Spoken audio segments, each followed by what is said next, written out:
just gonna do another read along today. We're gonna read chapter 30 of Mindfulness for Borderline Personality Disorder. This one's probably gonna be hard to read because they have brain words in this chapter, and I'm not a doctor. So let's begin. What's a chapter on neurobiology doing in a book on BPD and mindfulness? In chapter 1, you saw that all of the behaviors, thoughts, and emotions that cause you suffering in your struggle with BPD are due to what happens in your brain. For instance, the thoughts, my boyfriend is going to leave me and my therapist is going to abandon me, arise in your brain. Your emotional experience flows from your brain. Feeling empty is your brain's interpretation of your current situation. The good news is that the solution to suffering also arises in the brain. The key is to find more ways to more regularly get your brain to practice and experience joy. So I just want to repeat that real quick. The good news is that the solution to suffering also arises in the brain. So you have the solution in your head already. That's pretty cool. I'm just going to outline that real quick because I'm a total nerd.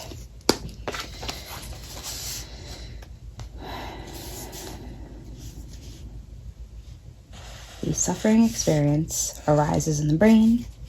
The solution to suffering also arises in the brain. Let's keep going. So, find more ways to more regularly get your brain to practice and experience joy. Having a scientific understanding of where in your brain your thoughts and feelings come from means that you can use research findings to focus your therapy on what is causing you to suffer. Think of it this way. Imagine that having a difficult time dealing with your emotions is the same as having a difficult time with walking. Okay, that's easy to imagine. Knowing whether your walking difficulty is due to a muscle, bone, or nerve problem would help you decide whether you need to strengthen your muscles, have a broken bone set, or see a neurologist. Troublesome emotions and thoughts are more complicated than a walking problem. But the principle of targeted treatment is the same. The focus should be on what would make your life easier to manage.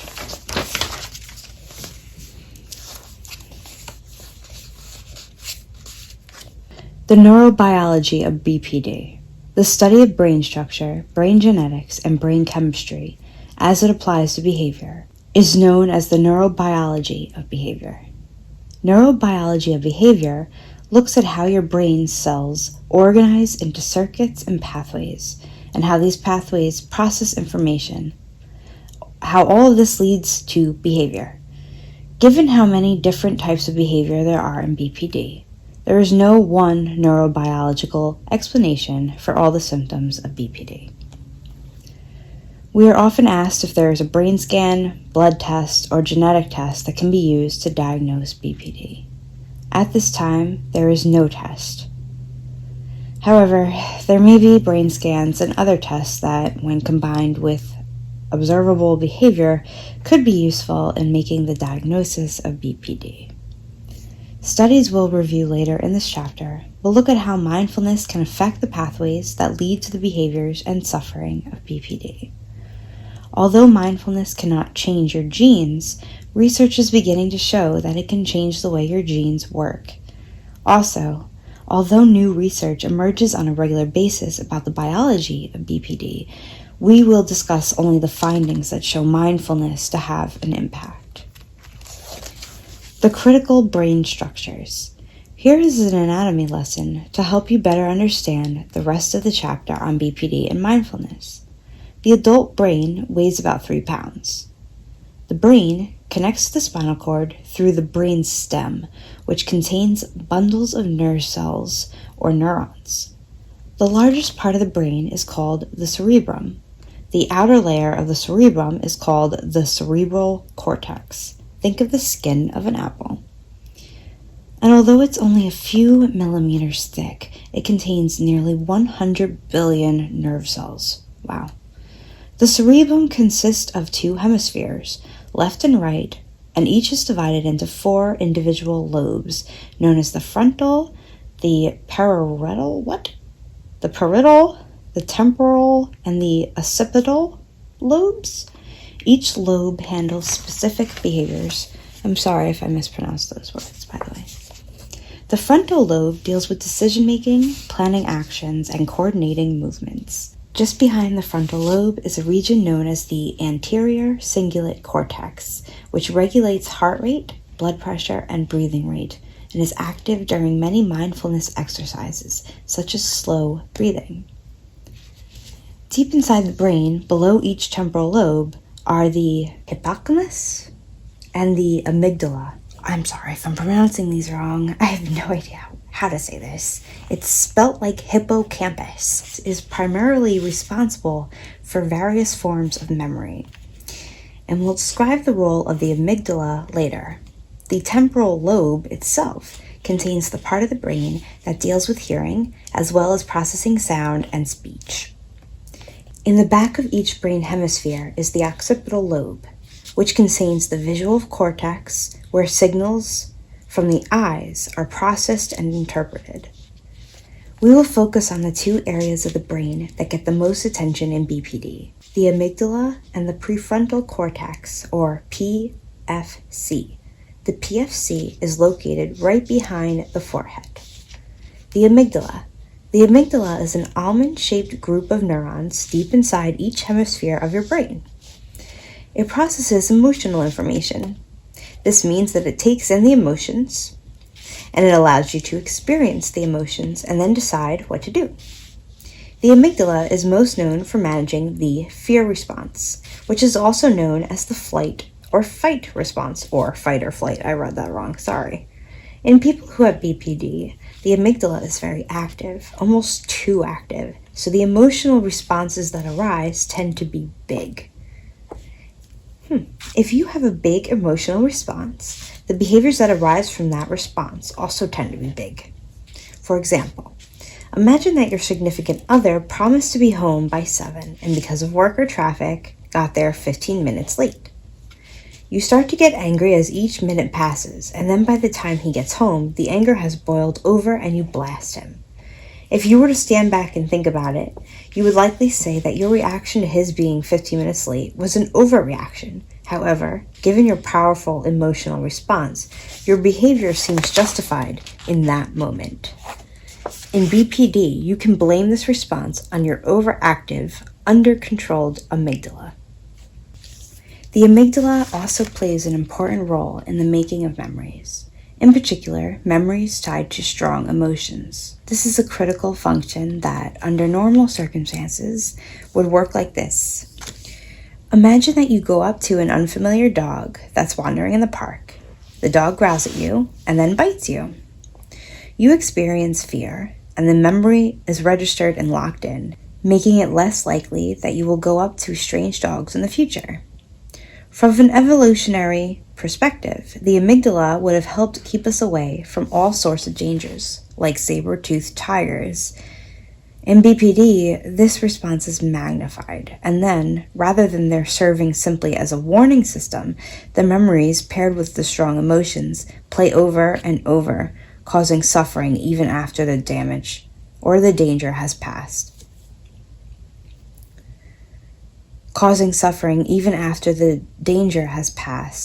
As in the following case.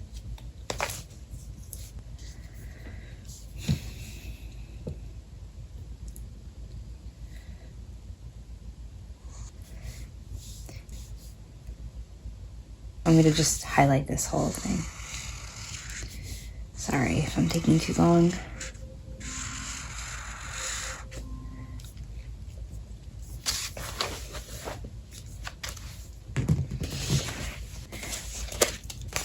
When Kathleen, a very sensitive 17-year-old with BPD, came to therapy, she seemed engaged and chatty, but whenever her mother came to the therapy session, Kathleen refused to talk.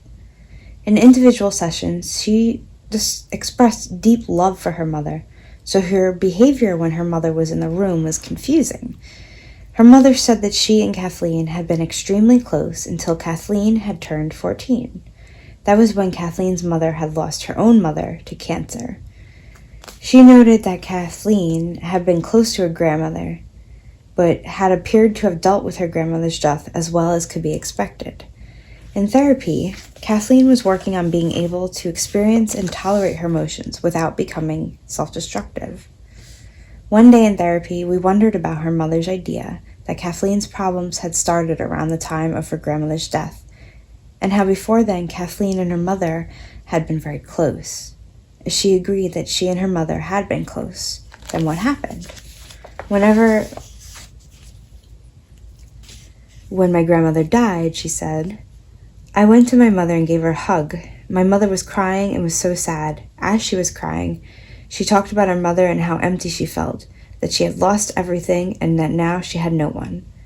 Kathleen said that when she heard her mother say that she had no one, she felt more hurt than ever. How could her mother feel that she had no one?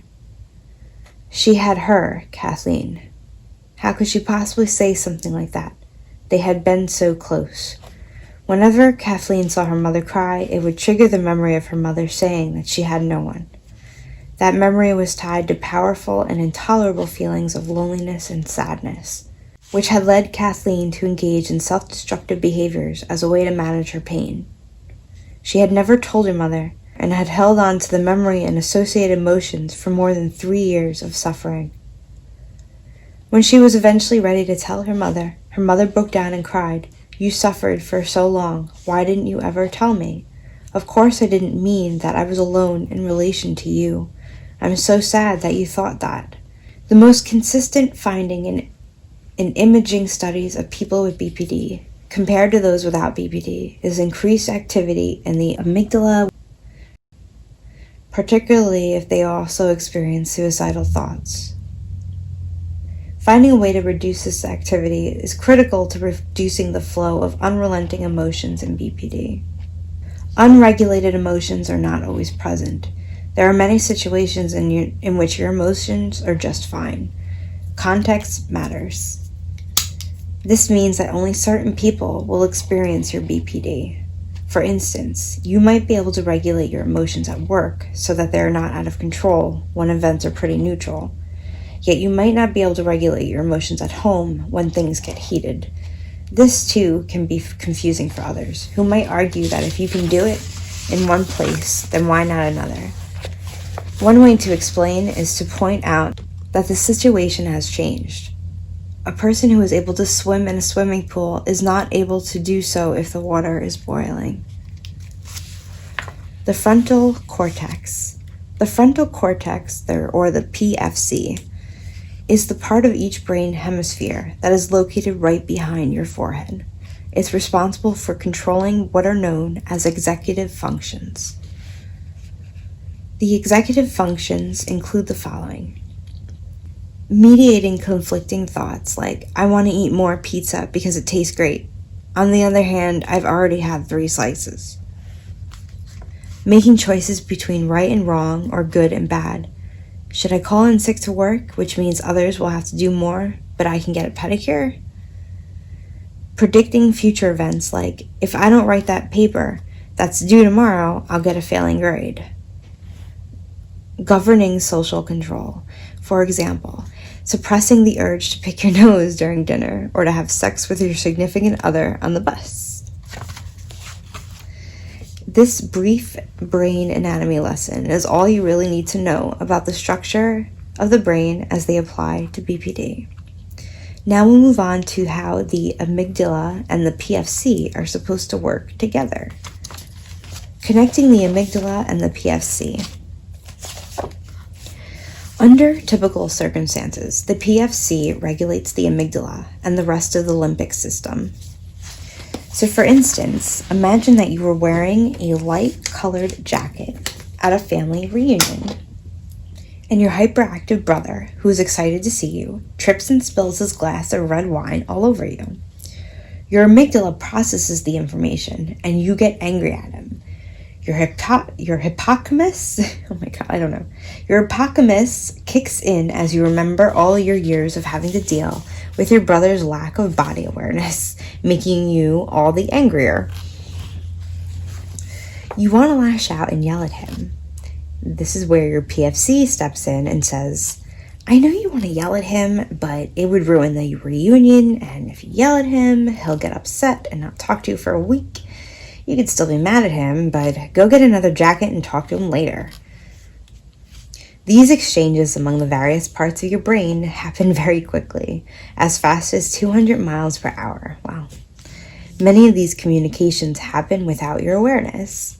Because your PFC is in charge of regulating your amygdala, you can see what would happen if your PFC were either not working well or not fully developed.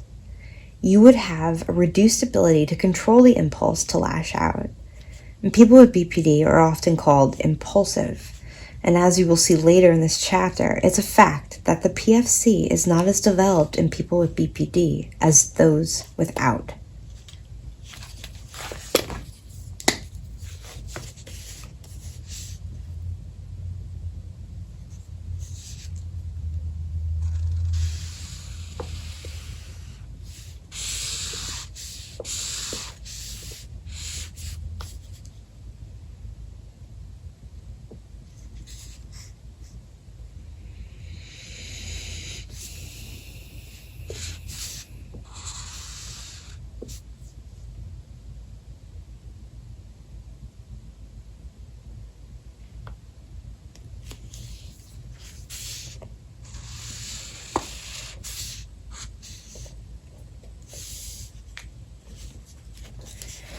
Brain scans, genes, and neurotransmitters.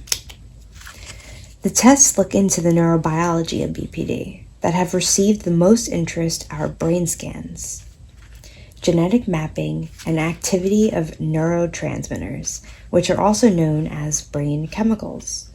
We don't want to bury you under a mountain of studies, but we do think it's productive to show you where the research is pointing. The different brain scans. The following is an explanation of the different imaging and scanning techniques that are commonly used to study the brain. Oh my god, I don't think I'm going to pronounce that. I know what this test is. I almost had one before. Electroencephalogram, what? Or an EEG. This is a test that records the electrical activity of your brain. Electrodes are attached to your head and hooked by wires to a computer, which then records the activity. Different states of the brain show different electrical activity. So your sleeping brain looks very different from your brain where you are awake. I'm not going to try to pronounce this, but it stands for the MRI? Yeah, it's an MRI. This is a brain scan that uses powerful magnets to measure brain activity by detecting changes in blood flow.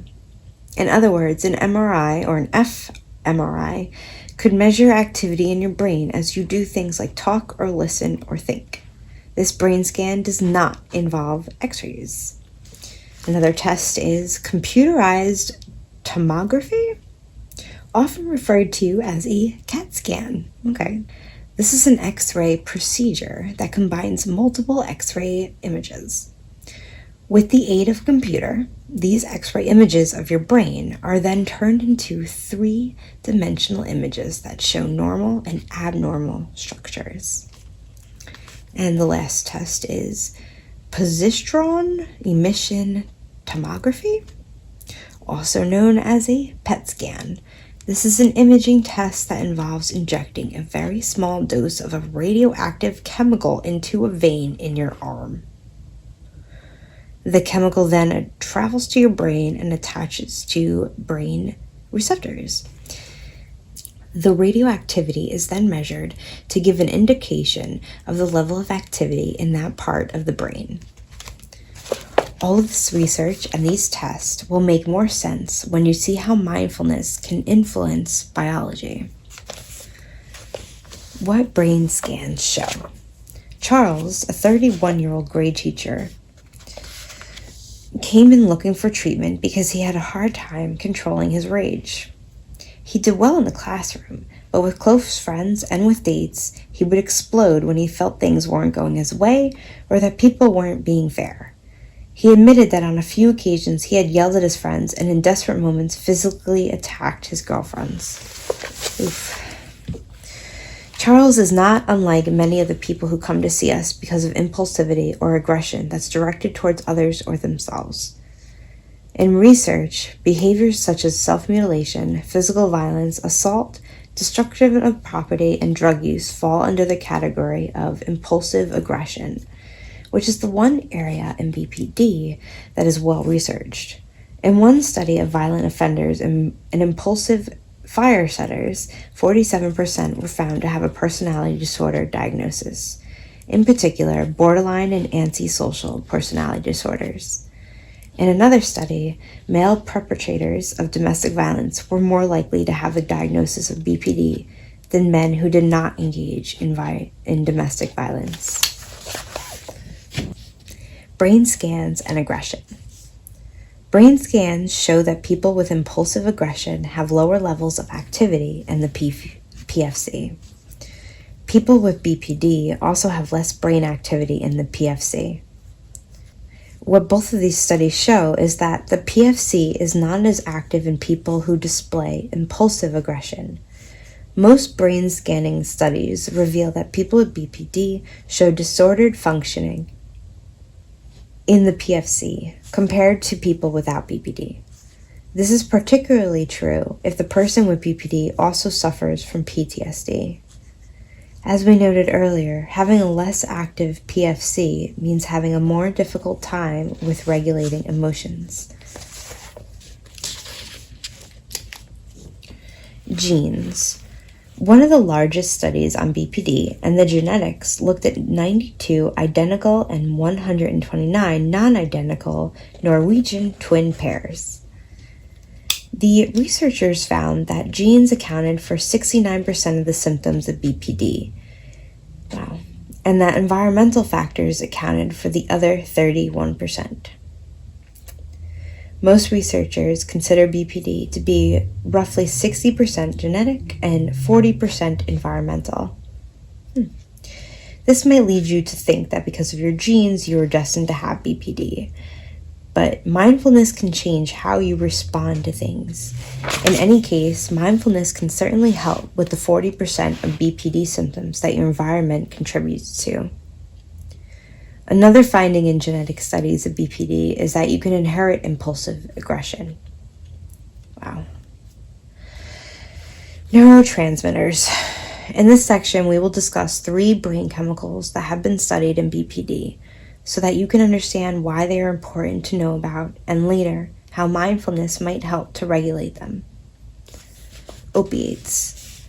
Under ordinary circumstances, in response to any body tissue damage, the brain releases opiates to dull the pain.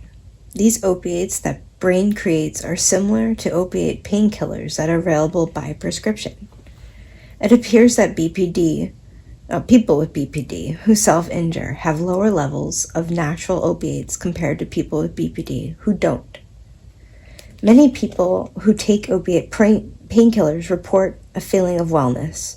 So one theory is that the reason some people with BPD self-injure is to increase their levels of natural opiates in order to feel better. In fact, many people with BPD who self-injure state that they do feel better, even if just briefly, after engaging in the behavior. Research shows that if you have BPD and self-injure, you won't perceive pain as much as someone without BPD does. Hey guys, so my phone had died when I originally recorded this, so I had to finish the chapter and re-record it on a different day. And I will start where I just left off. This means that the self-injury, like cutting, that would typically cause someone without BPD to feel pain might not cause you as much pain. However, people with BPD have more pain syndromes, such as headaches and muscle, abdominal, and back pain, than those without BPD. How to explain the apparent contradiction that when people with BPD cut, they feel less pain, yet they have more pain syndromes? The issue is that most self-injury occurs in the context of high emotional distress, and during those moments, perception of physical pain is diminished. When you are not emotionally dysregulated, you can experience the pain that others experience, or even more, based on the research that shows that people with BPD have more pain syndromes than other people do. One of the reasons people with BPD have more pain syndromes is that overall, people with BPD tend to be in poorer health than those without BPD. Serotonin. Serotonin is a brain chemical that plays an important role in the regulation of mood, sleep, and learning. It's getting dark, so I put on my flash. It is found throughout the brain and the digestive system and has been implicated in depression, suicide, anxiety, and appetite regulation. Some people with depression and anxiety actually feel their symptoms in their stomachs. And if you're too anxious, you might be susceptible to irritable bowel syndrome, likely because of serotonin. Many studies show that people with BPD have low levels of serotonin activity and that this is associated with impulsive aggression. Research also shows that low serotonin activity is associated with suicide attempts and self-injury. You might have heard of medications that increase the amount of serotonin in your brain. These medications can be very helpful in reducing depression and anxiety, but they are not totally without side effects. Sometimes if you increase the amount of serotonin too much, you can feel even more suicidal. Cortisol.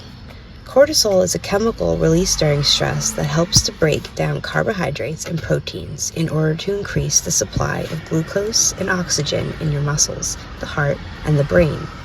However, when you have a lot of stress over a long period of time, a high level of cortisol leads to an increase in blood pressure and an increase in sugar levels, which in turn leads to unhealthy fat building up in your abdomen. It also leads to thinning of your bones and prevents collagen from forming. Collagen is the molecule that makes connective tissue, and it is essential for healing any skin damage.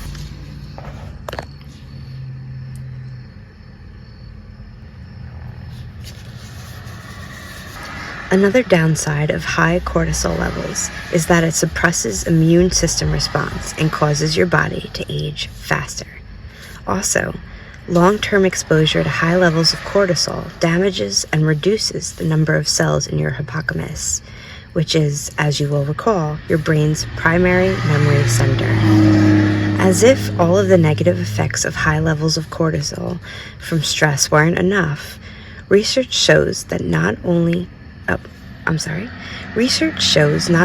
people with BPD have high levels of cortisol, but also that these high levels predict a higher risk of suicide over time. The neurobiology of mindfulness. Now that you have some understanding of how your brain, your genes, and your brain chemicals might interact in ways that lead to BPD, we will examine the biology of mindfulness and tie it to the biology of BPD.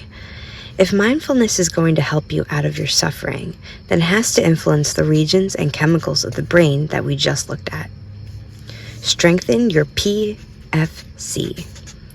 Mindfulness practice that focuses on paying attention activates the prefrontal cortex, the part of the brain that doesn't seem to work all that well in BPD. It turns out that different types of mindfulness activate the PFC in different ways. This is similar to different physical exercises, changing your body in different ways. However, just as almost any exercise is healthy for your body, the different types of mindfulness all help to keep your brain focused, attentive, and aware. All of these practices will strengthen the attentional circuits in your PFC and reduce the reactivity of your amygdala, meaning that you can choose the mindfulness practice that works for you and your lifestyle. Meditation and yoga. Mindfulness meditation is a practice that generally is taught initially with a focus on breathing. As the practice develops, the practitioner moves from focused attention to a broadening of awareness. The focus on the breath is a core practice in many forms of mindfulness, including that which is practiced in DBT. This form of meditation has been shown to strengthen brain activity in the prefrontal cortex, particularly in the attention areas and the parts of the prefrontal cortex that are involved in impulse control. Ooh, that's a big word. Transcensual? Oh my God, I've never heard that word before. I am so sorry. Well, I mean, that's transcend. So transcensual meditation, TM, is a 20-minute practice that is usually done twice daily. You obtain a specific personal mantra through the Transcensual meditation program. During the meditation, your eyes are closed and you focus your attention on the mantra you have been given. People who practice certain forms of meditation and yoga can experience a calming effect all over the body while meditating. EEG studies indicate that as meditators sit quietly, their brain activity begins to slow. For TM, this slowing occurs in the frontal lobes and near the midline of the brain. Certain forms of yoga showed similar brain results. During TM and certain forms of yoga, your brain will slow down, which leads to lower anxiety and has a calming effect. Yoga has also been shown to increase activity in the prefrontal cortex and decrease activity in the amygdala, both of which are particular interests in BPD. And it makes me happy that I do yoga a good amount. It does have a calming effect, actually, when I do yoga. That's why I like it so much. As we saw in Chapter 2, various religions use forms of meditative prayer. Christian contemplative prayer has been the focus of 2 imaging studies.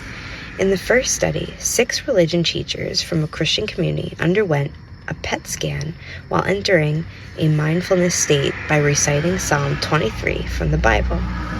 Their scans were compared to 6 non-religious volunteers. The teachers showed higher activities in the parts of the frontal lobe associated with attention than did the volunteers. In the second study, scans were obtained from 3 nuns who had practiced centering prayer for 15 years. In centering prayer, the focus is on a prayer or phrase from the Bible, which is meant to help the person achieve the experience of being in the presence of God. Compared to when the nuns were not praying during mindful prayer, their brain showed higher amounts of blood flow to various regions of the frontal lobe. Zazen is also known as the sitting meditation of Zen Buddhism. We have both done 5-day Zazen retreats where we don't speak the entire time and sit for up to 16 hours a day. We encourage you to start with just 10 to 20 minutes a day. During the practice of Zazen, you sit cross-legged on a round cushion with your hands on your lap. You keep your eyes open, casting your gaze towards the floor a few feet in front of you. Traditionally, you would focus on a Buddhist teaching. However, in a secular practice, it's typical to focus on the rise and fall of your breath. 3 EEG studies of meditators practicing Zazen showed a marked calming of the brain. How mindfulness changes the BPD brain. I'm sorry, I keep adding extra letters in these acronyms. Although mindfulness is a component of various psychotherapies these days, therapies like DBT, mindfulness-based stress reduction, or MBSR, and mindfulness-based cognitive therapy, MBCT, there is very little research on its use as a standalone skill to treat BPD. In fact, only 1 study has looked at mindfulness in BPD. In the study for 40 participants with BPD, In the study, the 40 participants with BPD were instructed to write for 10 minutes about a situation that had made them very angry. The researchers looked at the short-term effects of mindful, self-focused attention on the ability of people with BPD to tolerate the distress of ruminative thoughts such as, why do people treat me this way? Each participant was then randomly assigned to engage in the ruminative thoughts or in mindful self-focus for several minutes. And then they were given a distress tolerance task. The mindfulness group persisted significantly longer than the rumination group on the distress tolerance task and reported significantly lower levels of anger after the self-focus period. Mindfulness and other common problems. Even though there is only one study on the dedicated use of mindfulness in BPD, there are many studies on the use of mindfulness for symptoms commonly experienced by people who have BPD. Pain, physical illness, and neurotransmitters.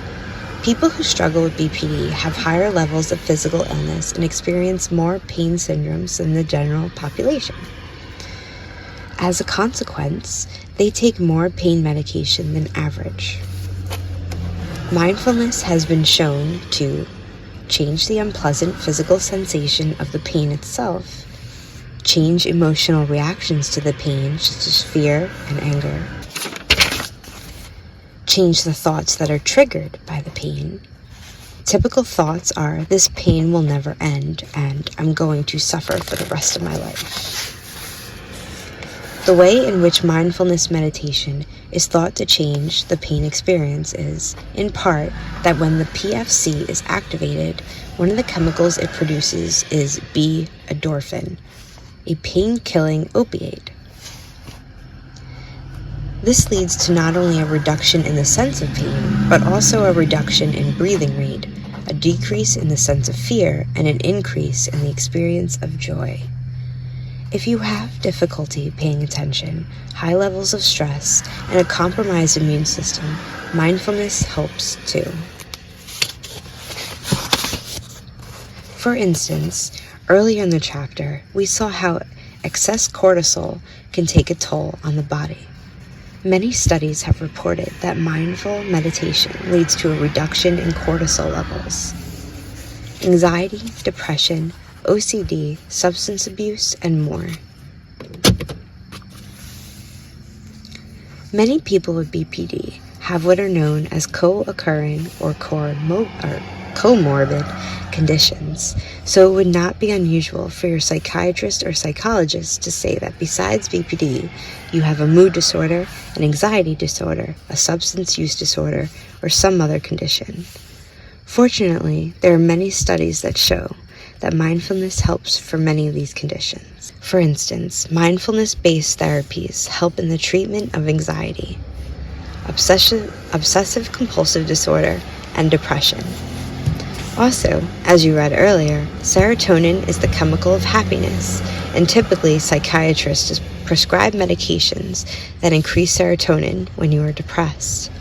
There is no evidence that these medications work for BPD, even though serotonin appears to be low in people with BPD.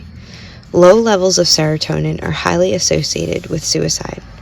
If medications aren't helping, then it's critical to find other ways to increase serotonin in the brain, and researchers are doing just that. To date, there are no studies that show that mindfulness leads to an increase in serotonin. However, there is research that shows that the stories we recall can increase serotonin levels. In one study, participants were asked to recall sad, happy, and neutral stories from their past, with the goal of inducing sadness, happiness, and neutral emotions. Their brains were then scanned for serotonin activity and showed that serotonin went up when they told stories that induced happiness, and went down during stories that induced sadness. Thus, being mindful of stories that bring you joy could, in fact, increase your serotonin. Meditation, not medication. Never been mindful? Even if you are totally new to mindfulness, you will experience positive effects. One study of 174 people who had never practiced mindfulness found almost immediate benefits in the form of reduced stress, decreased medical symptoms, and increased overall well-being after just 8 weeks of mindfulness practice, consisting of 1 session per week, lasting 2.5 hours each. In this chapter, we have seen that both BPD and mindfulness are functions of the brain. In order to treat BPD, you might consider taking medication. However, this approach has its drawbacks. There is a limit to the amount of medication you can take and when you can take it, and many medications come with significant side effects. On the other hand, you can practice mindfulness at any time of the day or night. It has no side effects. It helps for many different conditions, and it costs you no money unless you are paying for mindfulness training. Mindfulness is a skill that you can develop, and we will show you how in the next part of the book. According to a national survey, mindfulness practice increased from 7.6% in 2002 to 9.4% in 2007, making it one of the most commonly used, quote-unquote, alternative therapies. This means that nearly 30 million American meditators are recognizing the benefit of the practice. If you have BPD, you too will find that mindfulness is a transformative practice. It is associated with functional and structural brain changes that lead to positive emotions, a reduction in pain, and overall improved health, which is not something that can be said for many therapies. We will now move on to part 2, where we will teach you how to practice mindfulness. I will say that this section where it talks about not medication, I haven't been medicated in like 16 years, maybe 15. Actually, no, I think it is like 16. I was like 14 when it happened. Oh, it's been 17 years. Oh my God. I'm getting old. So, yeah, I haven't used medication since I was 14. Of course, during my teenage years, I was a lot worse off than I am today. Now, I'm not saying that would work for everyone. However, CBT therapy, DBT therapy, mindfulness has been a lot more helpful than medication was when I was taking it. I only took it for about a year. Didn't really give it a chance, I guess, but I just didn't want the side effects, so I didn't take it. But it's been helpful for me anyway, and I've been able to go into remission from BPD without medication. So if you're taking it and you're having bad side effects, maybe that's something you want to talk about with your doctor. So this is the end of chapter 3, and we're going to be going into part 2 now, chapter 4. I will get to that another day. So I hope you guys enjoyed this video, and I'm sorry it took me so long to upload, and also that it was taken at different times, and I hope the outside noise hasn't been too loud. And yeah, that's it. Have a great day. Bye.